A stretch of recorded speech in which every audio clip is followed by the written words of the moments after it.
Good morning student, তোমরা যারা উত্তরবঙ্গ বিশ্ববিদ্যালয়ের অধীনে সেকেন্ড ও ফোর্থ সেমিস্টারে মাইনর অথবা ডিএসসিতে ইতিহাস নিয়েছো, সেকেন্ড অথবা ফোর্থ সেমিস্টারে যাদের ইতিহাস বিষয়টি রয়েছে তাদের আজকে আমরা সাজেশন নিয়ে আলোচনা করব। তোমাদের যে যে প্রশ্নগুলো পড়তে হবে আমি প্রত্যেকটি প্রশ্ন ডিটেলসভাবে আলোচনা করছি। তোমরা ক্লাসটি মনোযোগ সহকারে অবশ্যই শুনবে। আশা করছি এর বাইরে তোমাদের কোনো প্রশ্ন থাকবে না। এই প্রশ্নগুলির উত্তর যদি তোমাদের প্রয়োজন হয় তাহলে তোমরা অবশ্যই আমাদের দেওয়া নম্বরগুলোতে যোগাযোগ করে নোটসগুলো সংগ্রহ করবে, কারণ তোমাদের পরীক্ষা খুব শীঘ্রই শুরু হতে চলেছে। আগামী মাস থেকে তোমাদের পরীক্ষা শুরু হবে। তো সবার প্রথমে আমি মান 3-এর প্রশ্ন নিয়ে আলোচনা করছি। মান 3-এ তোমরা যে প্রশ্নগুলো পড়বে 15টা প্রশ্ন আমি আলোচনা করব।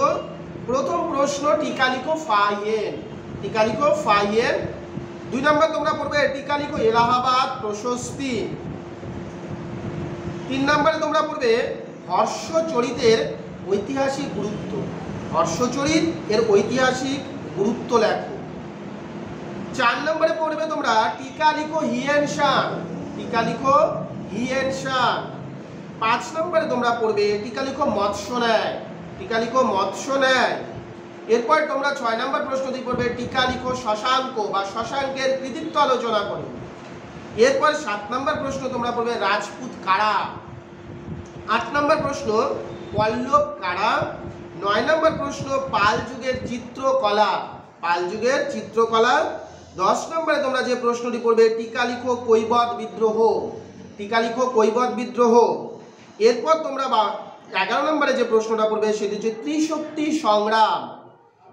12 নম্বর প্রশ্ন দ্বিতীয় পুলকেশী। 13 নম্বরে তোমরা পড়বে অতীশ দীপঙ্কর, 13 নম্বর প্রশ্ন অতীশ দীপঙ্কর। 14 নম্বর প্রশ্ন তরায়ণের দ্বিতীয় যুদ্ধ, তরায়ণের দ্বিতীয় যুদ্ধ। 15 নম্বর প্রশ্ন নালন্দা বিশ্ববিদ্যালয় এবং রামগুপ্তটা একবার তোমরা দেখে নিবে। এই যে 14 থেকে 15 টাকা প্রশ্ন বলা হয়েছে এই প্রশ্নগুলো তোমরা ভালো করে দেখবে। ফাইয়েন, এলাহাবাদ প্রশস্তি, হর্ষচরিত, হিয়েনসাং, মৎস্য ন্যায়, শশাঙ্ক, রাজপুত কারা, পল্লব কারা, পাল যুগের চিত্রকলা, টিকা লিখো কৈবত বিদ্রোহ, ত্রিশক্তি সংগ্রাম, দ্বিতীয় পুলকেশী, অতীশ দীপঙ্কর, তরায়ণের দ্বিতীয় যুদ্ধ এবং নালন্দা বিশ্ববিদ্যালয়। এরপরে মান 6-এর জন্য তোমরা যে প্রশ্নগুলো পড়ে যাবে। প্রথম প্রশ্ন গুপ্ত যুগের বিজ্ঞানের অগ্রগতি সম্বন্ধে আলোচনা করো। ভালো করে প্রশ্নটা পড়বে। গুপ্ত যুগের গিল্ড বা নিগম ব্যবস্থা 2 নম্বর প্রশ্ন। গুপ্ত যুগে মহিলাদের অবস্থা, এই 3টা প্রশ্ন অবশ্যই পড়বে ভালো করে। গুপ্ত যুগে বিজ্ঞানের অগ্রগতি, গুপ্ত যুগের গিল্ড বা নিগম ব্যবস্থা এবং গুপ্ত যুগে মহিলাদের অবস্থা, এই 3টা প্রশ্ন ভালো করে পড়বে। 4 নম্বর প্রশ্ন তোমরা পড়বে আরবদের সিন্ধু অভিযানের কারণ ও ফলাফল, আরবদের সিন্ধু অভিযানের কারণ ও ফলাফল পড়বে। এরপরে তোমরা পড়বে চোলদের সামুদ্রিক কার্যকলাপ, ভেরি ভেরি ইম্পর্টেন্ট প্রশ্ন, চোলদের সামুদ্রিক কার্যকলাপ। 5 নম্বর প্রশ্ন পড়বে তোমরা স্কন্দগুপ্তকে কেন ভারতবর্ষের রক্ষাকর্তা বলা হয় বা কেন, অর্থাৎ স্কন্দগুপ্ত সম্বন্ধে আমাদের 5 নম্বর প্রশ্ন। 6 নম্বর প্রশ্ন তোমরা পড়বে ধর্মপালের কৃতিত্ব আলোচনা করো, ধর্মপালের কৃতিত্ব আলোচনা করো।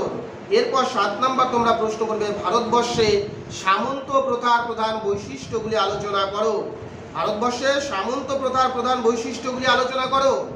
9 নম্বর তোমরা প্রশ্ন করবে সঙ্গম সাহিত্য, সঙ্গম সাহিত্য সম্পর্কে আলোচনা করো। এরপর 10 নম্বর তোমরা প্রশ্ন করবে কৈবত বিদ্রোহ এবং শেষ এবং 11 নম্বর প্রশ্ন তোমরা পড়বে রাষ্ট্রকূটদের উৎপত্তি সম্বন্ধে আলোচনা করে। এই 11টা প্রশ্ন যদি তোমরা পড়ে যাও 100% তোমরা এখান থেকে 4টা প্রশ্ন কমন পাবে। আবার বলবো গুপ্ত যুগে বিজ্ঞানের অগ্রগতি, গুপ্ত যুগের গিল্ড বা নিগম, আরবদের সিন্ধু অভিযানের কারণ ও ফলাফল, চোলদের সামুদ্রিক কার্যকলাপ, স্কন্দগুপ্তকে কেন ভারতবর্ষের রক্ষাকর্তা বলা হয়, ধর্মপালের কৃতিত্ব, ভারতবর্ষের সামন্ত প্রথার প্রধান বৈশিষ্ট্য, সঙ্গম সাহিত্য, কৈবত বিদ্রোহ এবং লাস্ট হচ্ছে রাষ্ট্রকূটদের সম্বন্ধে আলোচনা করো। এরপরে আমরা মান 12-র জন্য যে প্রশ্নগুলো পড়ব, সবার প্রথমে আমরা পড়ব গুপ্ত যুগের সামাজিক ও অর্থনৈতিক অবস্থা আলোচনা করো। ভালো করে প্রশ্নটা পড়বে, গুপ্ত যুগের সামাজিক ও অর্থনৈতিক অবস্থা আলোচনা করো। 2 নম্বর প্রশ্ন তোমরা পড়বে গুপ্ত যুগকে প্রাচীন ভারতের ইতিহাসে সুবর্ণ যুগ বলা যায় কি, এর যথার্থতা বিচার করো। গুপ্ত যুগকে প্রাচীন ভারতের ইতিহাসে সুবর্ণ যুগ বলা যায় কি, এর যথার্থতা বিচার করো। 3 নম্বর প্রশ্ন তোমরা পড়বে দ্বিতীয় পুলকেশীর কৃতিত্ব আলোচনা করো। দ্বিতীয় পুলকেশীর কৃতিত্ব আলোচনা করো। 4 নম্বর প্রশ্ন তোমরা পড়বে পল্লবদের শিল্প ও স্থাপত্য সম্পর্কে আলোচনা করো। পল্লবদের শিল্প ও স্থাপত্য সম্পর্কে আলোচনা করো। এরপর 5 নম্বর প্রশ্ন তোমরা পড়বে সমুদ্রগুপ্তের সাম্রাজ্যবাদী নীতি আলোচনা করো। সমুদ্রগুপ্তের সাম্রাজ্যবাদী নীতি আলোচনা করো। 6 নম্বর প্রশ্ন তোমরা পড়বে ত্রিশক্তি সংগ্রামের কারণ ও ফলাফল আলোচনা করো। ত্রিশক্তি সংগ্রামের কারণ ও ফলাফল আলোচনা করো। 9 নম্বর প্রশ্ন তোমরা পড়বে গুপ্ত সাম্রাজ্যের পতনের কারণগুলি আলোচনা করো। 8 নম্বর প্রশ্ন গুপ্ত সাম্রাজ্য পতনের কারণগুলি আলোচনা করো। এরপর 9 নম্বর প্রশ্ন হচ্ছে চোল শাসন ব্যবস্থার প্রধান বৈশিষ্ট্যগুলি আলোচনা করো। এবং সর্বশেষ 10 নম্বর প্রশ্ন হচ্ছে হর্ষবর্ধনের কৃতিত্ব আলোচনা করো। তাহলে 3 এর জন্য তোমরা 15টা প্রশ্ন পড়ছো, 6 এর জন্য তোমরা 11টা প্রশ্ন পড়ছো এবং 12 এর জন্য তোমরা 10টা প্রশ্ন পড়ছো। এই প্রশ্নগুলো তোমরা ভালো করে পড়ে যাও। আমি 12 নম্বরের প্রশ্নগুলো আরেকবার বলে দিচ্ছি। গুপ্ত যুগের সামাজিক অর্থনৈতিক অবস্থা, গুপ্ত যুগকে প্রাচীন ভারতের ইতিহাসে সুবর্ণ যুগ বলা যায় কিনা, দ্বিতীয় পুলকেশীর কৃতিত্ব আলোচনা করো, পল্লবদের শিল্প ও স্থাপত্য সম্পর্কে আলোচনা করো, সমুদ্রগুপ্তের সাম্রাজ্যবাদী নীতি আলোচনা করো, ত্রিশক্তি সংগ্রামের কারণ ও ফলাফল আলোচনা করো, গুপ্ত যুগের প্রশাসনিক অবস্থা সম্পর্কে লেখো, গুপ্ত সাম্রাজ্য পতনের কারণগুলি সম্বন্ধে লেখো, চোলদের শাসন ব্যবস্থার প্রধান বৈশিষ্ট্যগুলি লেখো এবং হর্ষবর্ধনের কৃতিত্ব আলোচনা করো। এই যে 10খানা প্রশ্ন ভালো করে তৈরি করে যাও তোমরা। এর বাইরে আর কোনো প্রশ্ন থাকার চান্স নেই। এই প্রশ্নগুলো আমরা ভালো করে তৈরি করব। এর পরবর্তীতে আমরা আরও একটি সাজেশন নিয়ে আসার চেষ্টা করব এবং তোমাদের যার যে বিষয়ে সাজেশন প্রয়োজন, নোটসপত্র প্রয়োজন, তোমরা আমাদের নেওয়া নম্বরগুলোতে যোগাযোগ করবে বা ইউটিউবে কমেন্ট করবেন। ঠিক আছে, সকলকে ধন্যবাদ। সকলে ভালো থাকবে, সুস্থ থাকবে।